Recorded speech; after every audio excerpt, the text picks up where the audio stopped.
siapa ini? Pak siapa? Ruslan. Pak Ruslan. Asli Maros. Asli Maros. Oke, Pak Ruslan. Orang dari karyawan sana.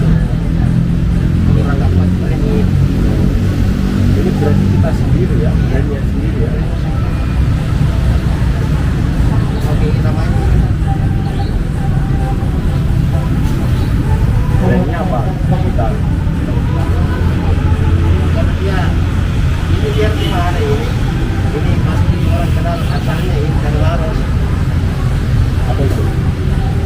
Tapu. Ini bisa diminta es. Kalau kita nyablonkan gimana nih? Di sini atau di Jawa? Di sini bisa. Berarti per gelas per 1.000 gelas. Ya, per cetak. Hitungannya ini dia. Berbiji ini Es Tapu. Lokasinya di depan Pasar Batanghase. Banyak bro.